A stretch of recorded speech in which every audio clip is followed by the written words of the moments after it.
And the topics covered in this panel are wide-ranging but not inclusive of all the physical health effects, but we do cover a lot of them. We cover obesity, sleep, my favorite, physical activity, nutrition, and ocular health. That's all that's covered here. And one thing that came up last night when the 5 of us or 6 of us met for dinner is that all of these physical health outcomes go together. When you talk about physical activity, a lot of that is done outside, where you get light exposure and you look long distances, and that affects vision. And when we think about sleep or sleep deprivation, we know that affects hormone regulation and eating behaviors. So you can't think about sleep without thinking about obesity effects. So they all go together. And in that spirit, we are going to do a popcorn style of discussion, much hopefully interactive and pleasant and easier to follow for those of us with short attention spans after 2 days of sitting in these chairs.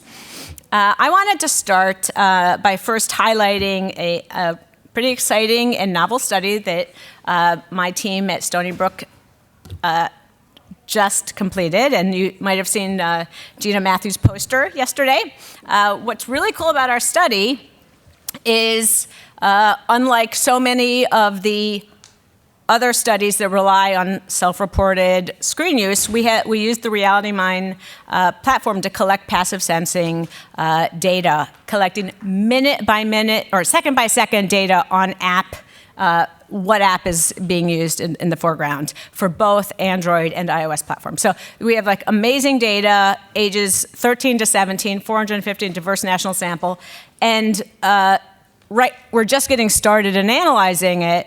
But the very strongest finding that popped out after adjustment for age, sex, or gender, race, parental education, is that the health effects, the physical health effects, are strong and they're consistent. To be specific, 24-hour smartphone use, objectively measured, was positively associated with, associated in a bad way, with more obesity, higher body mass index, shorter sleep duration, lower sleep quality, less physical activity. That was consistent and strong. And since we had this high quality data, we could also say, oh, look, and the use of this at night between the hours of 11 p.m. and 6 a.m. are bigger effects than what you get when you look at the 24-hour smartphone use data. And oh, look at the types of things they're doing. Social media data, social media use at night is even bigger effects. So this high quality data is really essential for pushing the field forward and understanding kind of the mechanisms and the opportunities for intervention in addressing the physical health, in addition to all the other mental health and social consequences of screen use or digital media use on kids. So we have kind of 3 popcorn questions plus a final 1-minute wrap-up that are addressing the following themes. Everybody's going to get 3 minutes to address the latest research, 3 minutes to address any equity issues, differential vulnerability, and then 3 minutes to talk about, what can we do about it? Recommendations, interventions, and policies. And we're going to take them little bits at a time. So I'm going to start, and if I do a weak job of introducing you, give us more. But I'm going to start with Dr. Tom Robinson, who's at Stanford. Tell us about the latest research, or synthesize the research on digital media use and obesity, and what you're doing that's pretty cool, or what you know is pretty cool in the field right now. Yeah, so to start with, the bottom line is yes. The summary is, after thousands of studies that have looked at relationship between screen use, physical activity, poor diet, and obesity, that generally people conclude that there's a relationship there.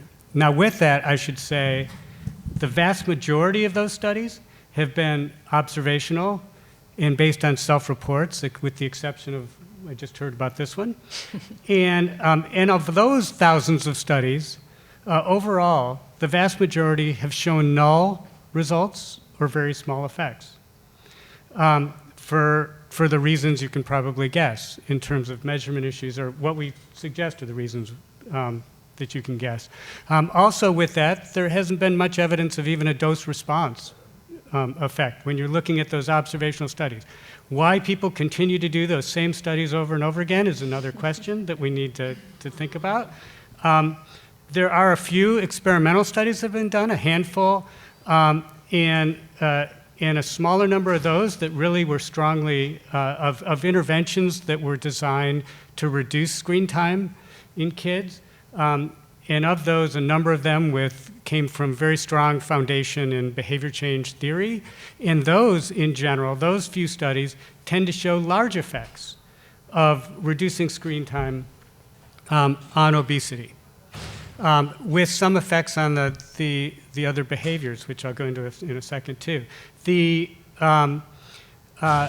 As an example, our studies of doing this, we found larger effects from reducing screen time alone on weight gain in kids over time compared to controls than we find for any other intervention directly targeting physical activity, diet, and in some studies, sleep.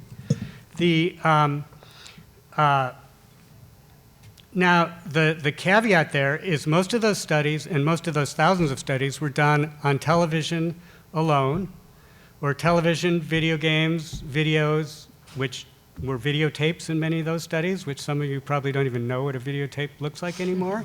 And very few, and less than 5% of the studies out there really involve, at least in the reviews, involve smartphones or phone use. So we know very little. Now there's a lot of reasons to believe that those studies should apply to smartphones. In fact, there's a lot to believe that they should actually that smartphones may be even more powerful to that because of the way information is presented.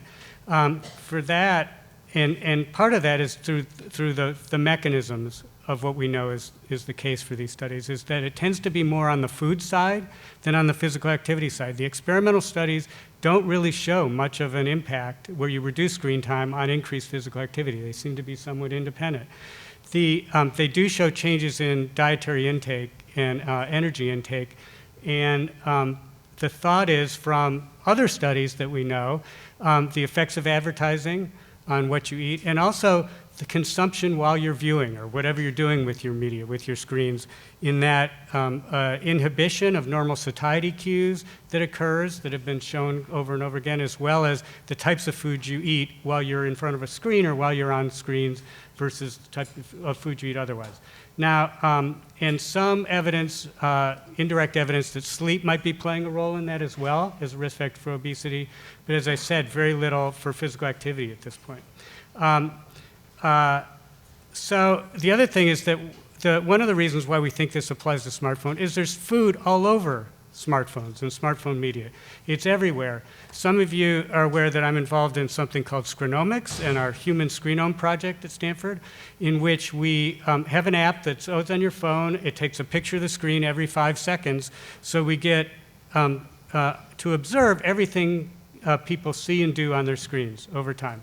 As an example of one paper we did with some teens where we actually were doing human labeling of all the screens over several weeks period of time. And we saw that, for example, in one girl, 37% of her total screens had food on them. 37% of this one 14-year-old low-income Latina girl. And they were everywhere. It wasn't just in advertising. In fact, there wasn't actually a lot of advertising for food compared to the rest. And mainly advertising for food tended to be, or branded foods tended to be beverages. Other foods didn't tend to be branded because she was seeing them in games. She was playing games that had food in them. It was in social media. Obviously, she was taking pictures of food and sending it. She was watching videos of people cooking and videos of pastry chefs and things. It was everywhere throughout. So if you just look at one app or one place, or you're just looking for advertising, you're going to miss a whole bunch of the food exposures kids are getting. Now, okay, yeah, I can wrap it up. Okay, wrap it up. Yeah, the only thing I was going to say, to give a positive sign too, is that people are using this interactive digital technology as well to promote healthful behaviors as well. And there's some evidence it's affecting a much smaller number of kids, but there's some evidence that these interventions, when they're founded in strong behavioral theory, actually produce changes in eating activity, sleep, and physical activity from these digital interventions.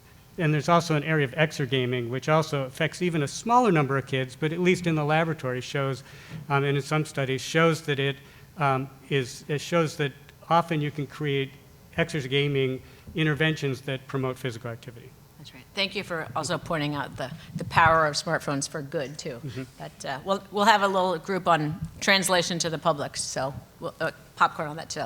Jason Nagata from UCSF, you want to follow up with your area? Yeah, thanks so much. So I'm a practicing pediatrician focusing on adolescent health. And a lot of pediatrics is focused on prevention and anticipatory guidance so that kids can thrive as they transition to adulthood. But by the time they age out and we see the effects, they've gone on to like family medicine or internal medicine, so we don't really get to see the fruits of our labor. And so one of the research questions I was interested in is like, what are long-term physical health impacts of screen use, decades later? And so recently we've analyzed 2 cohort studies that have decades of follow-up, looking at screen exposure and then health outcomes 20, 30 years later. And so the first study is from the CARDIA cohort, stands for the Coronary Artery Risk Development in Young Adults study. This started actually in the 80s with young adults, so they're now in their 60s. They are now 60 years old, but it is currently ongoing. And so we found that television viewing in young adulthood was associated with higher odds of obesity, hypertension, diabetes, high cholesterol, and even heart attacks and strokes 30 plus years later when they're in their 60s. We have found very similar findings in the ad health cohort, which starts in adolescents, so like 11 to 18-year-olds who started in the 90s, who are now in their late 30s, early 40s, similarly higher risks of obesity, diabetes, and a higher waist circumference in that cohort. But as Tom was mentioning, the screen exposures for people in the 80s and 90s are very different than they are now, and those studies were almost exclusively based on television viewing, and recently, television viewing obviously still is in play, but we have so many more options now. And so more recently, I've been working on the Adolescent Brain Cognitive Development Study cohort, which is contemporary. It collects data on not just television viewing, but also social media, texting, mobile phones, video games, and it's still ongoing. But from the initial years of the ABCD study, we've similarly found that from baseline among the 9 to 10-year-olds, there are prospective associations with obesity, poor nutrition, and even binge eating disorder 1 year later. And I just wanted to highlight finally one recent study that I thought was interesting, and if you, the AV people can pull up the slide. Tom was mentioning that one of the unanswered questions is sort of a dose-response threshold or combinations. And so we generally know that physical activity is good for cardiovascular health. Too much screen time is generally not great, especially if it's sedentary. But we don't really know about combinations. So if you spend a lot of time on screens, do you actually need more physical activity to offset potential obesity risk? And so we look at 3 different categories. Low, medium, and high screen use, which was low was 0 to 4 hours per day, medium was 4 to 8 hours, high was greater than 8 hours. And then the kids actually have Fitbits on them, so we also could measure objectively their steps per day, and also made low, medium, and high categories. And what I thought was really interesting was that there is sort of a dose-response relationship, especially among the adolescents who have low screen use, like the 0 to 4 hours, or the medium to 4 to 8, like for those categories, more physical activity is generally protective of obesity risk or higher BMI. But if you see in the high screen use, so those who have greater than 8 hours a day, it doesn't really matter how much physical activity you have, it's not able to offset that. And I will say that in this cohort, especially during the pandemic, 8 hours sounds like a lot, but actually 7-point-something hours was the mean during the pandemic. So a lot of kids actually do get exposed to that much. So I'll end there. That's right, and thank you so much for this great slide. We did have a no slides policy, but Jason snuck in there, and I appreciate it. It's a good one. Okay, Dr. Rosenfield, we have a professor of optometry from Stony. Thank you. And firstly, I apologize for my voice, but compared to a week ago, this is fantastic. So we're making progress. So most of my research is related to eye strain when viewing screens. And studies have shown that anywhere between 50 and 80%, that's 50 and 80% of people suffer eye strain after looking at screens. And I think if somebody came out with a device tomorrow and said, I've got this really fantastic device, but 50 to 80% of people are going to be uncomfortable while they're viewing it, then we'd probably be calling it for it to be banned. And I think maybe we should think about whether smartphones need to carry a government health warning on them. So in terms of the most recent research that we've done, you may have heard about blue blocking filters. And we did a lot of work, and a Cochrane review paper came out about 2 weeks ago that got a lot of attention in the lay press. I had the New York Times phoning me up. I had NBC News phoning me up about it. And it came as no surprise to us that blue blocking filters quite simply do not affect eye strain. They're still available on Amazon. Unfortunately, I have no financial interest in them, which was probably a mistake. But they just simply don't work. And there's no physiological mechanism by which blue blocking lenses would affect eye strain. So, it was one of these things that some marketer came up with and sounded good, but there's nothing to back it up. So they just simply don't work. Something else that was actually made up and also has received a lot of attention, you may have heard of the 20-20-20 rule. So every 20 minutes, you should look at something at least 20 feet away for 20 seconds. It sounds great, it's catchy, it's easy to remember. It doesn't work. And I think the reason it doesn't work, I think taking breaks is a very good idea. When we wrote the discussion section of our paper, we didn't want to say that we're opposed to breaks. We definitely think breaks are a good idea. But I suspect 20 seconds is not nearly long enough, and we need much longer breaks than that. So we published this paper at the beginning of the year, and then there was a letter to the editor, which always scares the heck out of you when that happens, by the person, an optometrist from California, who actually came up with the idea of this 20-20-20 rule. And wonderfully, he said, oh yeah, I just made that up. So we felt really good at that point because there never was any scientific basis. So I guess the take-home message is very, very cool. These things become like the gospel, that this is absolute truth. And everybody talks about it, and it's all over the internet, so it must be true, except it's just something that somebody made up because it was a catchy phrase. It is a catchy phrase, but it doesn't work. And then the last comment I'll make, and then we can move on. Something else we've been looking at is dry eye. And what we're finding is dry eye in children as young as 6 years of age. And we're actually seeing physical changes in their eyes at 6 years of age. Now, the problem is, nobody ever thought to look at dry eye in children until a few years ago. So the obvious assumption is that smartphones are causing dry eye. Because what are 6-year-olds doing now that they weren't doing 10 years ago? Well, the problem is, nobody even thought about dry-eyed 6-year-olds. We never asked. We never even thought it was an issue. So can we conclusively prove that it's due to phones and it's not due to something else that 6-year-olds are now doing that they weren't doing 10 years ago? No, we can't. But certainly we know that phones affect blink rate. Blink rate leads to dry eye. Now, we may be adding 2 and 2 together and coming up with 6, but it seems a logical, unproven conclusion that there is an association between phone use and dry eye, even in kids as young as 6 years of age. Great. Thank you so much. And now Dr. Fiona Baker from SRI, talking about my favorite topic. Yeah, we're back to sleep. I feel like we're bridging both sides of the table. Sleep is always coming up, and as I hear the other speakers too, you can hear sleep sort of weaves its way in throughout all aspects of health. I wonder if sleep might be important even for dry eye. I don't know, if you don't get enough sleep, closing your eyes could lead to dry eye. So with my work that I am doing at SRI, I'm one of the PIs on the ABCD study, the Adolescent Brain and Cognitive Development Study. And as you've heard, a lot of great presentations already about ABCD and the data we're collecting. We're doing collecting data about screen time use, and then of course we also are collecting data about sleep.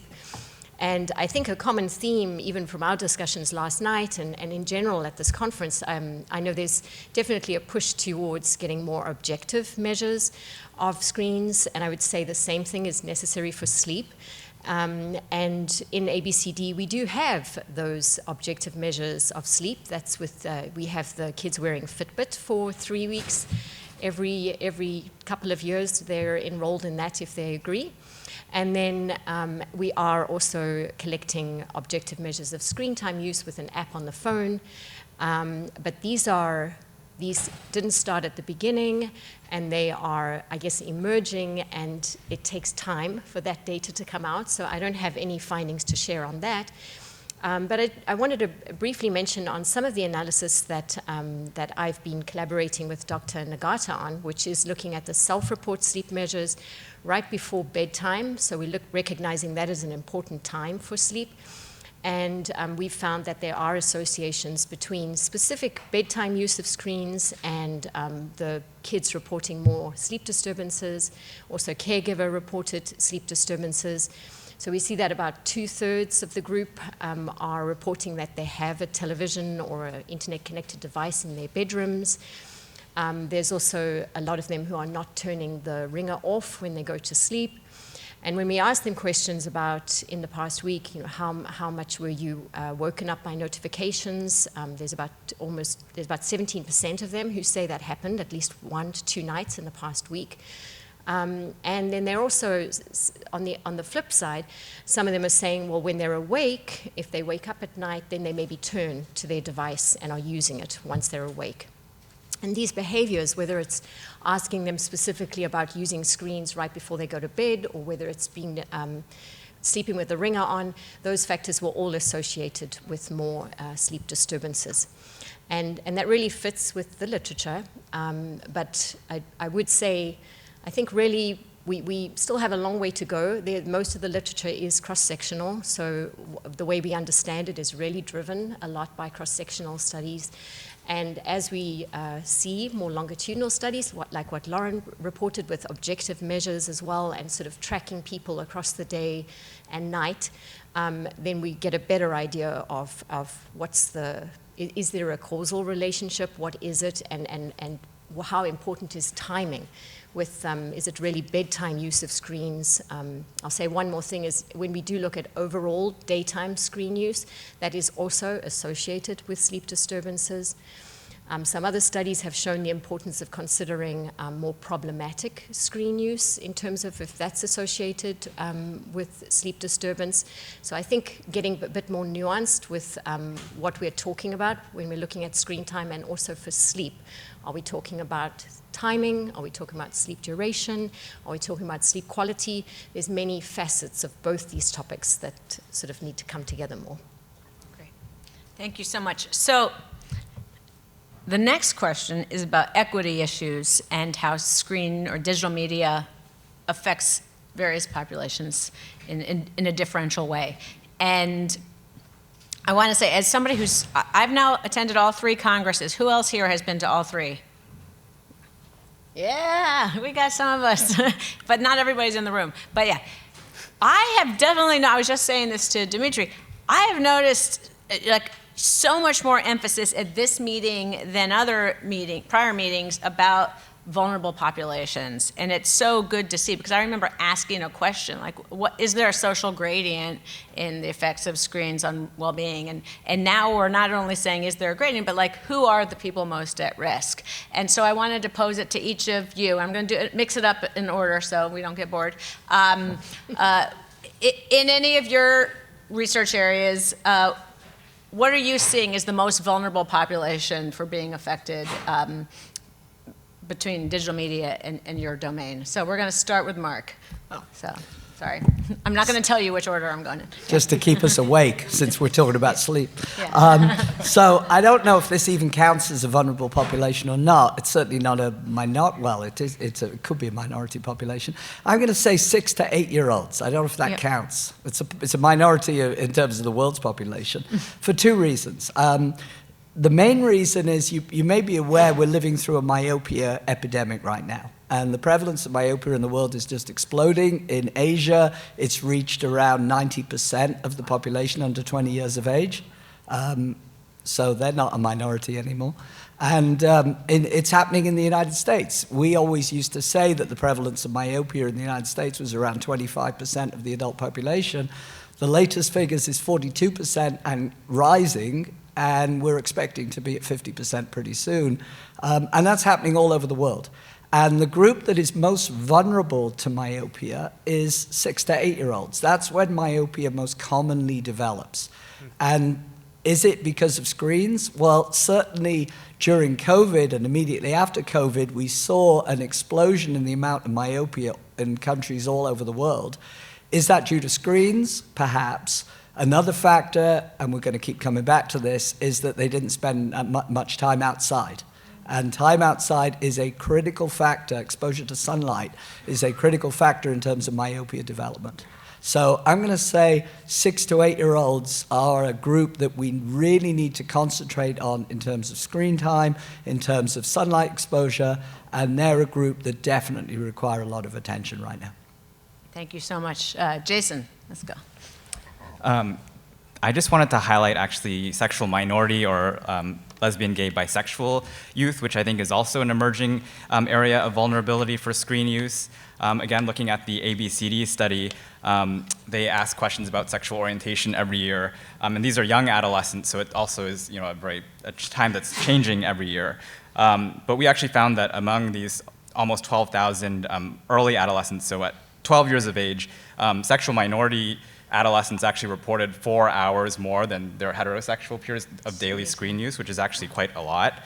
And again, like, they're only 12 years old, so you can imagine that the prevalence, people may come out later on in their adolescence.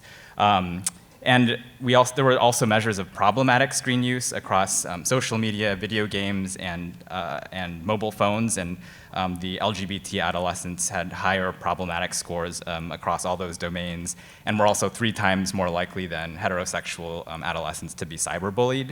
So I do think that that is a special vulnerability. Why might this be? LGBT adolescents may be more likely to experience exclusion from peer groups in their schools or communities, and so they may spend less time in traditional school activities and more on online activities or screens. And I should also note that it is very nuanced and it's not all bad. You can also imagine how if you're a LGBT adolescent in a small community where maybe you're the only person who's out, you could use screens to connect with others, to get support virtually. So I do think that part of that is driven by that, the availability of online support. So it's not all bad, but despite that, there are higher problematic use reported in that community as well. Great. Fiona? Well, I think just building on that is, again, thinking about our ABCD study, we've also seen that there's disparities according to gender identity as well as racial ethnic groups in sleep. And so minorities are typically getting poorer sleep quality or reporting more sleep disturbances, shorter sleep duration. When we've only just begun to tap into looking at some of these relationships, we did not see when we looked at sex as being a factor, we didn't find that influenced the relationship between the bedtime use of screens and their subsequent sleep. We didn't yet look at other groups. I would also add that one of my sort of longer-term interests of research is in women's health and considering the factors of biological sex and how that influences sleep in different groups of women. And certainly, I think that's an important focus, and I've heard that come up a lot too in this conference. So with regards to sleep, girls are more vulnerable to insomnia and more likely to report sleep disturbances than boys. It's a difference, a difference according to biological sex that really emerges in adolescence. So it again brings in the importance of this age group as being prime to address problems that they may have with sleep, and if screen is one of the factors that could be contributing to that, it will be important for us to look at that. Great. Thanks for highlighting the racial and ethnic differences in sleep. and I'll also tap into Mark's age-specific focus. For sleep, the most vulnerable period is adolescence. Why? Because during puberty, there's a phase delay in when kids are falling asleep, and guess what?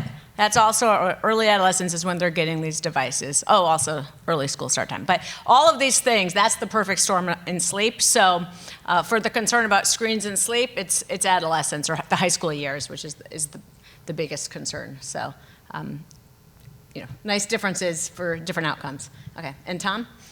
Sure. If you think about thousands of studies being done and the vast majority of them being null, you can bet there's been one or two subgroup analyses done to try and get, and that's what gets published. That's what ends up in the conclusion, it seems to be. And what you generally find across the board is that it's the groups that are highest risk for obesity to start with are the groups that seem to be most susceptible or most responsive. And so low-income groups, racial ethnic minority groups in particular. There's been a lot of work on susceptibility to advertising in kids, to targeted kids, and in those groups, the targeted groups, and these days there's a lot of minority groups, it could be LGBTQ groups, it could be others that are being targeted in those studies, but also younger kids and kids with developmental differences. A lot of studies that really over time from television on up to really show that those kids are much more vulnerable. However, I wanted to comment that because of my experience looking at the world in every 5 seconds, looking at someone's life every 5 seconds, I've gone from we've gone from thinking much more, less about heterogeneity of effects between people, still think about those in different groups, to idiosyncrasy.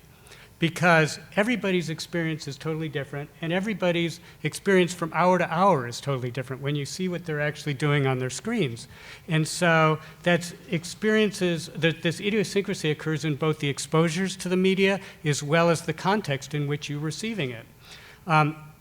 So it really begs an N=1 approach, even more than sort of beyond the extreme of sort of within-person analysis approaches in which we're really starting to look at N=1 type of studies, repeated N=1 studies.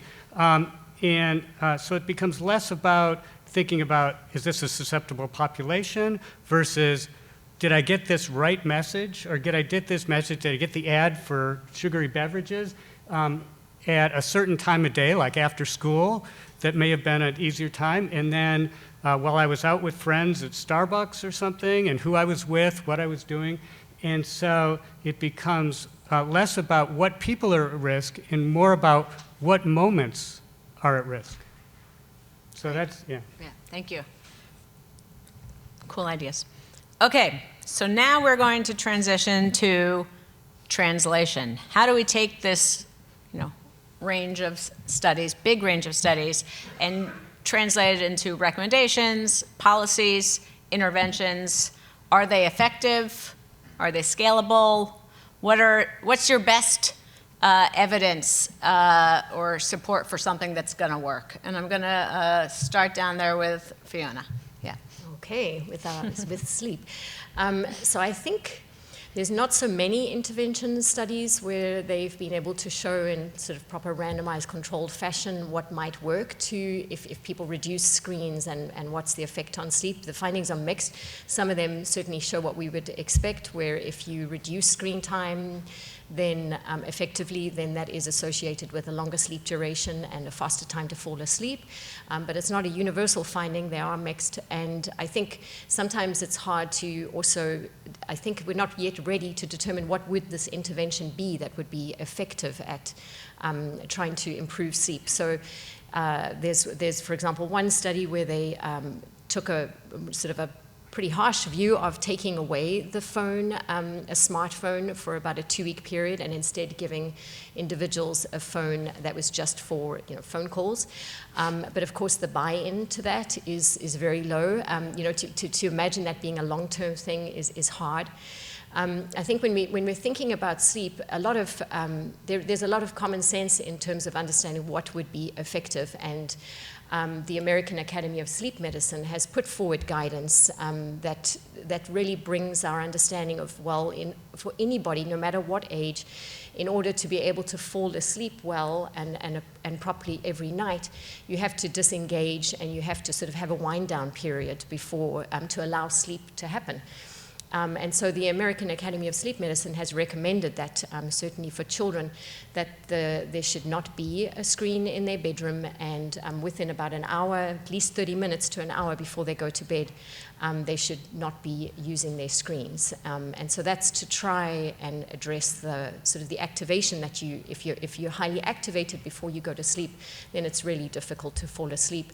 And I think we're seeing also with the research of pretty alarming of if kids are having their phone turned on in their bedroom at night and then waking up because the notifications are, there's noise, there's light stimulation, then repeated, if you can imagine that over multiple nights, then that can lead to a pattern of disturbed sleep. And just like Lauren said, the adolescent period is the most important time for sleep. It's huge developmental changes, but it also sets kids up for healthy sleep later as adults. So it's really important to get the sleep right in these teenage years. So also education is critical about the importance of sleep and sort of a buy-in from them so that they can understand the value of sleep and self-regulate would be the ultimate goal, I think. Great. Tom, we'll go back to you. Interventions. Sure. Yeah, most of the data, and there's not a lot on interventions for screen time. Most of it is for television, video games, videos, and computers. And as I said before, there are a number of studies that show very effectively that if you can reduce screen time, or interventions to reduce screen time that are strongly founded in theory and are high-quality interventions, actually do have impacts on dietary intake and on obesity. Another area that I think, and those are potentially scalable. A lot of them have been done in school settings, or several have been done in school settings, others with families in different age groups, starting with around age 3 even, up through high school, or at least through middle school and early high school. The other areas is there's a lot less evidence for the impact, but for example, strong behavioral interventions to increase physical activity and decrease unhealthful food intake is another one that sort of, when you look at Jason's data too, might be more protective against the effects of screens, so that's another solution to push forward. From a regulatory or legislative point of view, there's issues about which we've been trying to do for decades and decades, to regulate food marketing to children, in particular because we know how effective it really is. And also now, as you've heard in some sessions too, more looking at sort of targeting and manipulative marketing practices too, trying to legislate those, or at least regulate those in some ways. From an industry perspective, I think that the recommendations would be, initially, in the absence of anything else we have, is developing stronger sort of consumer controls, like parental control, but consumer controls and defaults that actually help facilitate self-regulatory behavior in the users. But I think, I don't know, there's really no evidence on that, and I don't know of anybody in the industry who's testing those, or if they are, I haven't heard about it. Right.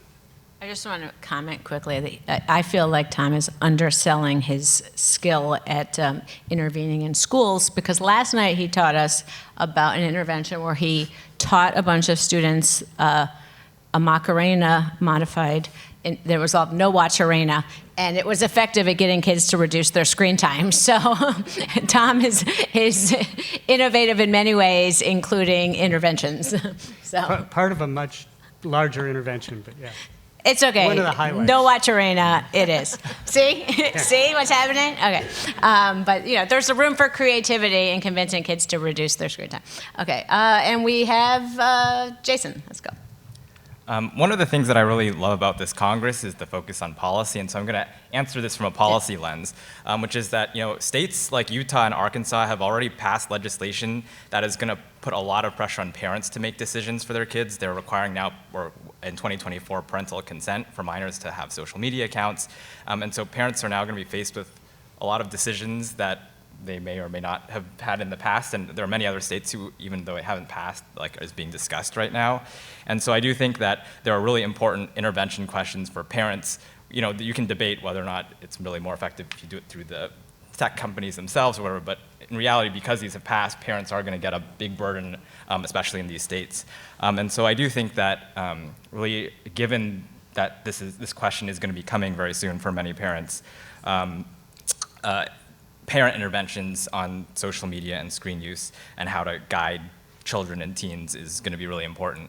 In the ABCD study, there actually are some questions about parent actions for their child's screen use, and so we found that actually role modeling good screen use is very highly correlated with their adolescents' behavior, and limiting bedtime or mealtime screen use is also associated with decreased problematic screen use, as well as setting some limits. Again, these are early adolescents, and it may be developmentally different for older adolescents. But I do think that while those are some basic questions, there are going to be a lot of really tough questions that parents are faced with, now that you have to consent, what is the age that I'm going to decide when I allow, and what are the rules about phones? And actually, parents, I think, are now going to have access to a lot more data from their kids, and what do you do when you see, inappropriate behavior or whatever? And I think those are questions that parents are really going to be faced with that we need to help guide. Right. Thank you. And Mark? So I'm going to propose something that doesn't need legislation, and even better, it's free. And that is sunlight exposure. Yeah. And that is actually been shown to be the #1 best preventative method for myopia, is kids need exposure to sunlight. It's not just exercise, because going to the gym doesn't work. You need to be outside. And studies in China, they're getting their kids outside minimum 2 hours a day. They're so worried about sunlight. They're having much longer recess, much longer lunch breaks. Get the kids outside. Myopia isn't just annoying. It's not just, I've got to wear glasses, I've got to wear contact lenses, maybe I'll go and have surgery, isn't this annoying? It's much more than that, because the more myopic you are, you're likely to get a condition called myopic maculopathy, which is permanent damage to the retina. And that can go on and lead to blindness. So if we want to talk about public health implications, that obviously has enormous public health implications. So something that is easy, cheap, doesn't require legislation, kids need to spend time running around outside. I love that answer, and there is actually a policy implication there, because in terms of sleep, we want light in the morning, and light in the morning does not happen when there's daylight saving time. So permanent standard time is the recommended clock shift. So, that's the policy implication, but also get your kids outside and yourself. So ideally in the morning. I think that's it for the policy implications, and we're doing so great on time. We have a last popcorn round, where each person gets 1 minute to say what's next in the field or what's next for them of screens and physical health. So this time we will start with, I don't know, who was it? Fiona, go. We'll just go straight down. All right. Yeah. I think we've raised a lot of the issues that are still outstanding for sleep. There's a lot to do. So for personally, within, again, using ABCD data and trying to do more longitudinal studies, that's what our goal is. And then more broadly, I think bringing in, so sleep has multi-dimensions, so it's not just all about how long you sleep. There's a lot of aspects that go into sleep. Using objective measures of sleep is, of course, helpful, but at the same time, I think not to forget sleep, like many things, it's also important to look at what the person is saying about their sleep. So sleep quality and satisfaction about sleep is a very important concept too. So I don't want to throw out the self-report aspect for sleep and screens, or problematic screen use is another thing that comes to mind. But I think really just to being a lot to be done in terms of bringing together the sleep and screen times in order that we could look at future interventions that could be helpful. Great. Mark? So several people have mentioned objective measures. So two very quick things that we're doing. One is using a device that actually measures how much light you're being exposed to. And the reason we're doing that is because we want to know whether the kid's indoors or outdoors. And it's so much brighter outdoors, we can tell how much time is being spent outdoors versus indoors. Interestingly, the same device also measures viewing distance, so how far they're holding their phones. And we know kids hold phones much, much closer than adults, or even they hold printed material. The other thing that we're doing to try and get an objective measure is we're looking at inflammatory markers in tears. Because, again, all we've got right now for measures of eye strain is subjective questionnaires. And we all have different pain thresholds, so we all have different opinions of how much discomfort we're experiencing. So what we're hoping is to have an objective measure that we can record in tears. If eye strain is related to inflammation of the eye, which we think it might be, then that then opens up the possibility of treatment options as well as objective measures, so we can evaluate things like blue blocking lenses or anything else and say, let's prove for once and for all, do these things work or not. Great. Jason, what's next for you? I think that it's been actually echoed among several people about like age-specific guidance. So Mark had mentioned the 6 to 8-year-olds for eyes, the teenage years for sleep. And I do think that right now, the guidance, at least like from professional societies, is pretty general. Like the American Academy of Pediatrics, like in general, like 5 to 18-year-olds are kind of lumped together. And that's a huge age range. And so I do think that you're not going to treat a 5-year-old the same that you're going to, and even within adolescence, early adolescence are kind of different than middle adolescence, than late adolescence. And all of these kids, hopefully it will transition to adulthood. And even though this is focused on children appropriately, like we all as adults face these same issues. So I do think that having some more developmentally focused interventions that are age appropriate can help guide parents and teens as they progress through their life course. Awesome. Tom, what's Yeah, next? I think from the scleromas perspective, I think a lot about precision interventions, and that's again thinking about those at-risk moments. And can you deliver the right intervention at the right time, in the right person, in the right place, in the right combination, in the right context? So all of those things is truly within person precision medicine, as opposed to what now is just precision medicine is really how I differ from you, more of the heterogeneity question. And so really going for that, and the computational power of these computers we carry around with us in our phone, in our pockets or our purses or whatever, is immense at this point. And you can build all of this machine learning technology right onto the phone itself, so no one ever has to share their data with anybody. It's all right on your phone.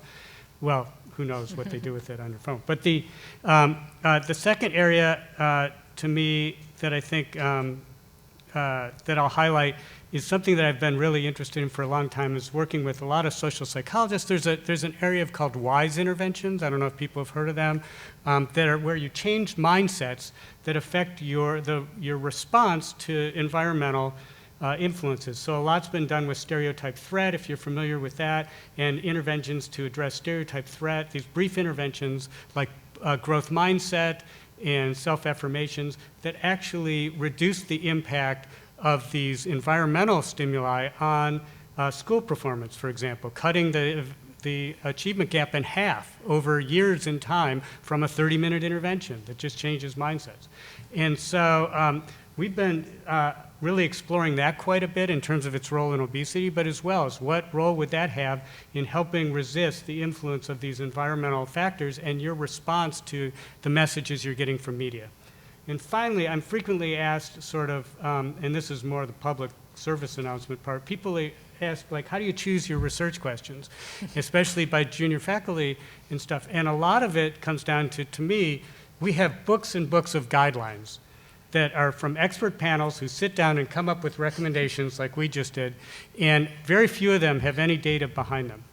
So guidelines, the AAP guidelines for everything, the National Academy of Medicine guidelines, whatever organization you are part of, is basically a whole bunch of research questions. And so pick the ones that are most interesting to you and go after them, because that's what's going to be, those are the practical questions that we don't have the answer to. Like, what can we do? Because we don't seem to design our research in that way. Those are the questions we need to know the answer to. Thank you so much. I love ending on the idea of let's ask practical questions so we can make a difference. So with that said, I think we have like 5 minutes for questions. Anybody have any practical questions? We'll go from both sides. We'll start over here. Oh, hi, I'm Theodora Scorado, Executive Director with Environmental Health Trust, and we work on another physical health issue, which would be the non-ionizing electromagnetic radiation from screens, so both the wireless radio frequency as well as the magnetic field exposures from the battery. And the patterns of use are changing, right? So there's a lot of exposure information that we have now showing that children are more vulnerable. They both absorb the radiation more deeply into their body, they hold the devices closer, they have thinner skulls and so forth, and they also are more sensitive because they're still developing. But now we're seeing a lot more use, certainly in the younger ages, as well as the phones being held right up to the abdomen. So this is an entirely different area that's getting exposure. So my question is about the confounding variables, because this is something that isn't often brought up, but is very much an environmental exposure. And there's certainly a growing chorus of scientists who are calling for action on it, because just because it's ionizing, non-ionizing, does not mean it can't have biological effects, or oxidative stress is certainly a great area that's been researched. So I would like to know if there's any data that's been gathered in your research, and how do we start to get this other factor into the research that's looking at these physical effects that you're talking about, because of the science that has shown with magnetic fields, for example, increases in diabetes and other things. So I just wanted to ask about that issue of electromagnetic fields. Thank you. I don't have an answer for that. Do anybody on the panel? Well, Yeah. one thing I would say, I mean, I don't have a direct answer, but it sounds like a great question for intervention research. Another more experimental research is that if you could get kids, the way to study it would be to get kids to reduce their screen use and be able to measure, I'm not sure how you even measure that, but be able to measure that as a potential mediating variable and look at other outcomes, or whether that would be the outcome. So to me, that would be the most convincing and would be quite practical. But there are other Solution things that change when they reduce Right. their screen use. Yeah, Yeah. that's why I was saying. But you is wouldn't there? know. Yeah, I don't know, but I'd like to know more what the outcomes are, but maybe in a different space. Okay. Nice. Thank you for the question. Thank you. Over here. Hi, I'm Tamara Sobel from Media Literacy Now, and I'm sorry if I'm being redundant because I've said this a few times, but we are working a lot in the health education space and incorporating digital wellness into health education, which surprisingly is not being done for the most part. So that we see as a real opportunity and avenue, and as I've said before, educators are hungry for this. They want to know how to teach it. There's a lack of professional development. So one of the reasons I like to connect the research and the educators and the policymakers. So I think digital wellness education is ripe, and we really need to incorporate that into health education in this country. That's my comment. But I also had a question about musculoskeletal changes, and I don't know if anybody on the panel is attuned to that research and things. Also repetitive stress hand stuff. Can anyone reference sort of where the current research is coming from, or any cutting edge stuff that's going on in that way? Well, I'll jump in. Certainly there is evidence of neck and shoulder pain, and there's a thing called text neck. Yeah. I don't know if you're familiar with it, where people are spending their whole time looking down. There was a great cartoon in the New Yorker magazine a couple of years ago where there was a flying saucer, a UFO, up in the sky, and hovering just above the people, and the ET, I guess, in the UFO said, "Don't worry, they never look up." And so, yeah, so certainly there is evidence of neck problems and shoulder problems, and with the fact the use of smartphones. And also tripping and falling and Yes. bumping into things when you're not looking. And repetitive hand And- disorders and Yeah. things? Yes, for sure. Right. Is there a place you recommend to kind of keep abreast of that? literature. Maybe the Children's Screens website. We probably have. We've probably addressed that on a webinar, but I'm not sure. Great, thank you. And I'm getting the call to stop precisely at 3:30, which is a big bummer. But if you want to come up and ask us questions, there's 4 people or so. Come on up. And thank you all for attending. Great.